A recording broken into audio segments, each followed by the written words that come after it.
This episode is provided by Thomas Allgaier and Frennis, based on the most relevant LinkedIn posts, Forrester B2B Summit North America 2026. Frennis is a B2B market research company helping enterprise marketing teams sharpen their strategies and outreach with customer segmentation, ideal customer profiles and deep dives, customer needs analyses, and buying center insights. So imagine spending half your marketing budget just to get a qualified buyer to your website, only to realize a procurement bot actually made the purchasing decision for them like 3 weeks ago. Yeah, that is a brutal reality check. But honestly, it's exactly the landscape we are mapping out today. Right. Welcome to the Go-to-Market Singularity. We are doing a deep dive into the major strategic shifts coming out of the Forrester B2B Summit North America 2026. And if you are a B2B marketing professional trying to figure out why your traditional playbooks are suddenly completely misfiring, well, this deep dive is your shortcut. We're looking purely at the actionable intelligence shared by practitioners and analysts across LinkedIn. Exactly. No fluff, just the mechanics behind the change. Because the overarching narrative wasn't about, tweaking a subject line. It was this massive collective acknowledgement that the traditional B2B go-to-market machine is fundamentally broken. Yeah, we really can't just optimize it anymore. We actually have to rebuild it. And to understand why, we should look at this concept from Forrester's VP, Dave Franklin. Oh, right, the GTM Singularity. Exactly. He used this brilliant astrophysics analogy, talking about how marketing teams are feeling right now. Like when a massive star reaches the end of its life. Right, the inward pressure just gets to be too much. Yes, the core collapses under its own weight. And Franklin argued that our existing marketing and sales models are doing exactly that, collapsing under the unprecedented pressure of AI-empowered buyers. Wow. So you either evolve and go supernova, or your entire strategy just implodes into a black hole. That's the choice. And George Colony from Forrester opened the summit echoing that, saying teams are frantically trying to tune up an engine that is already seized. Which is wild. And if you want to know just how broken the gauges on that engine are, look at the data Karen Leuterstein highlighted from Closed. Oh, the post-decision interviews. Yeah. They compared what B2B buyers actually said about a deal against what the sales reps typed into the CRM as the loss reason. And the disparity there is just staggering. I mean, 85% of the loss reasons sitting in your CRM right now are completely wrong. 85%. Not just lacking nuance, but fundamentally incorrect. Wait, just think about the domino effect of that for a second. If you're a marketing leader listening to this, every single pipeline review your VP of sales ran this quarter was likely built on total fiction. Right. You're steering a massive ship with a completely broken compass, and the underlying mechanism causing that bad data is just human nature. Because buyers don't want to tell a rep that their UI is clunky. Exactly. They just say, oh, we lost budget. So the rep logs budget, and then marketing goes off to create lower-tier pricing packages that literally nobody wants. It's just an endless cycle of bad data. And Leuterstein also shared that 77% of the real reasons buyers choose a vendor never even show up in a sales call. Yeah, trying to understand modern buyers using traditional CRM data is like trying to map the ocean floor by just looking at ripples on the surface. You miss the massive currents underneath. Right. But let me push back a bit here. Is the traditional funnel actually dead this time, or are we just renaming the MQL to sell new consulting frameworks? Well, the MQL isn't vanishing completely, but its DNA is definitely changing.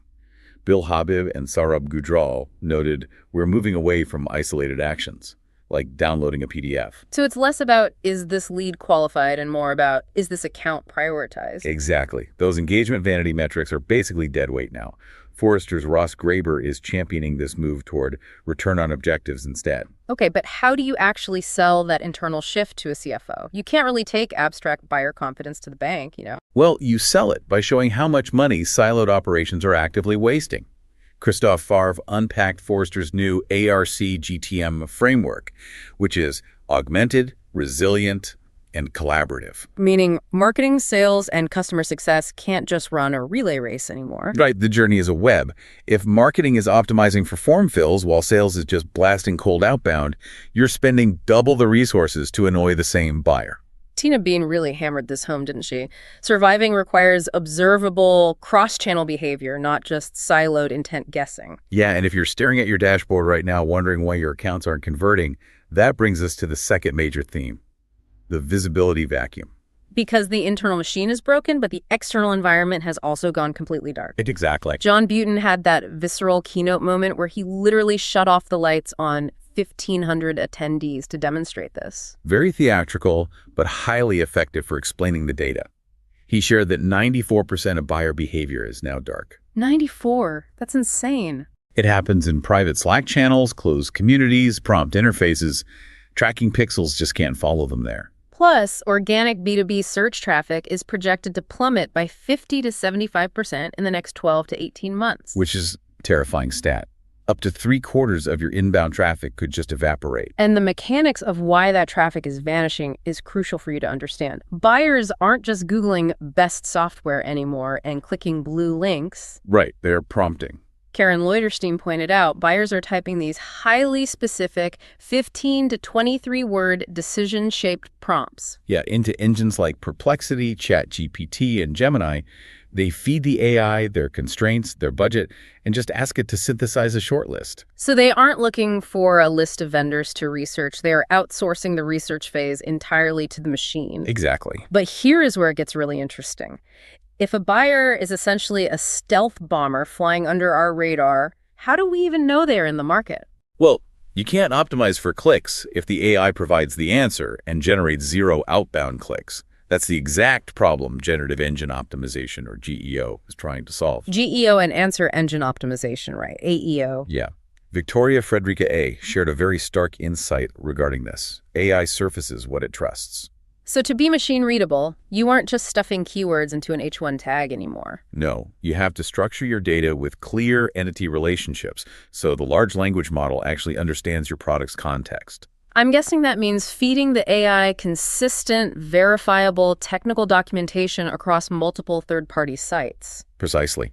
If the LLM can't triangulate your claims against G2 reviews and Reddit threads, it basically hallucinates you out of existence. Wow, so if you aren't discoverable by an AI agent pulling data across the web, you just aren't in the consideration set to begin with. Right. And the timeline here is short. So Hale Sidemare brought up Gartner's prediction that by 2028, 90% of B2B buying will be AI agent intermediated. So we're talking about agentic commerce. Procurement bots negotiating with sales bots. Yes. And bots don't feel human urgency. They don't care about your end-of-quarter discount. They don't get FOMO. And they definitely won't sit through a 6-week automated email nurture. They just parse the data, evaluate the fit, and spit out a recommendation in seconds. Exactly. And if algorithms are making shortlists instantly, waiting for a buyer to hit your website means you've already lost. You have to win the race before the bot even starts its search, which explains Forrester's Ian Bruce and Kelvin Gee using that Formula One analogy. The pole position one, yeah. That dominated my LinkedIn feed. Right. B2B marketing isn't about winning at the finish line. It's about starting the race in first place. Because the buying journey has fundamentally inverted. It's no longer a journey of selection. It's a process of confirmation. And practitioners like Lynn Ho and Keith Kasiski shared stats proving this. 68% of B2B buyers already have a preferred vendor in mind before the formal process even begins. 68%, before they ever fill out a form or talk to a rep. And of those early favorites, 80% make the final shortlist, and 55% win the deal. The implications there are massive. Your demand capture strategy is completely useless if your brand hasn't planted the seed of preference months in advance. Which means the historical divide between brand and demand has to end, right? It absolutely does. Brand creates the runway of preference, and demand captures the moment of action. They have to operate as a single system, especially since the average buying group now has around 13 internal people and 9 external influencers. Right, a 13-person buying group doesn't all sit on a demo call.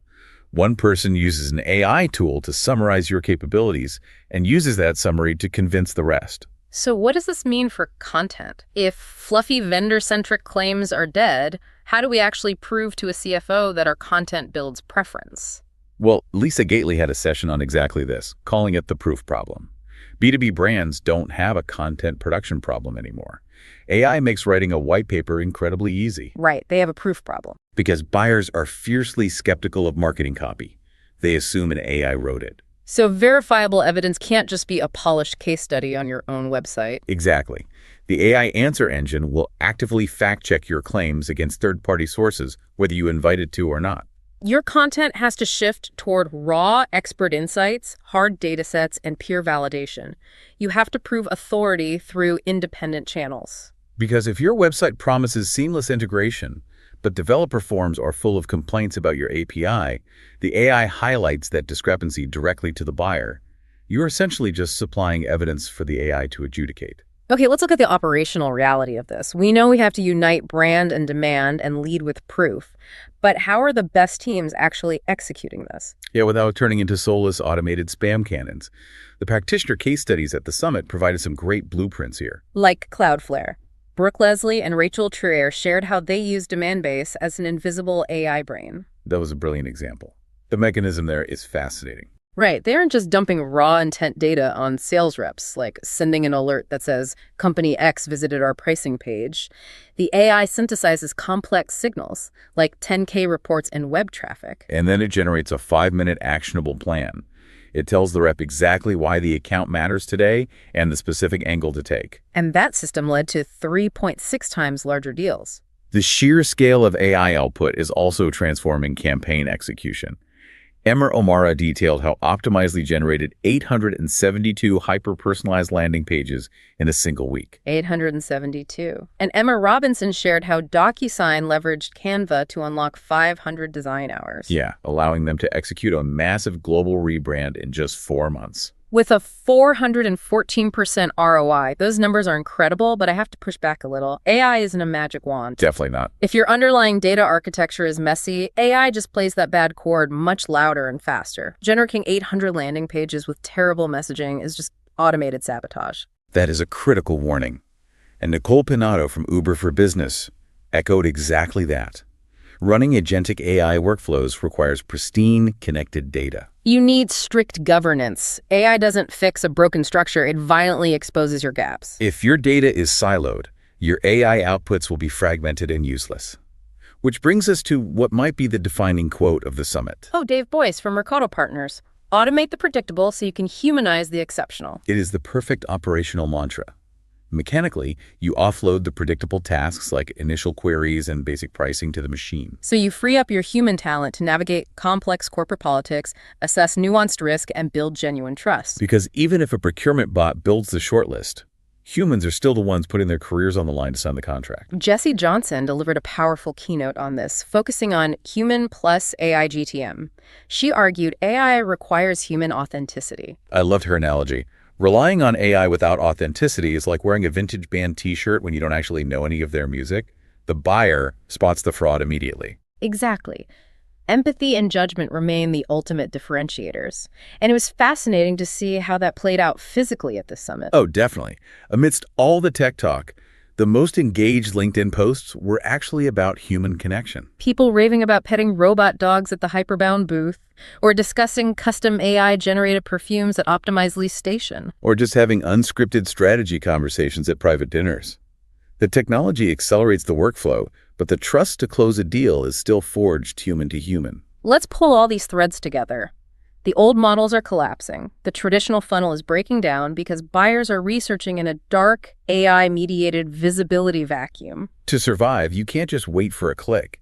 You have to build preference early and prove your claims with machine-readable evidence. And fundamentally, the goal of AI isn't to replace your team. It's to automate the busy work so your people can deliver exceptional human value. It's a complete rewiring of B2B. Teams that adapt will capture the market. Those clinging to old dashboards will just disappear from the AI's radar. If you enjoyed this episode, new episodes drop every 2 weeks. Also check out our other editions on account-based marketing, field marketing, channel and partner marketing, AI in B2B, MarTech, go-to-market, and social selling. Thank you so much for joining us on this deep dive. Don't forget to hit subscribe. But before we go, consider this. With Gartner predicting that $15 trillion in annual B2B spend will soon be mediated by AI agents, what happens to your business model when your client's procurement bot sits down to negotiate directly with your sales bot? Wow. Yeah. When human emotion is completely removed from the transaction, is your go-to-market strategy actually ready to sell to a machine?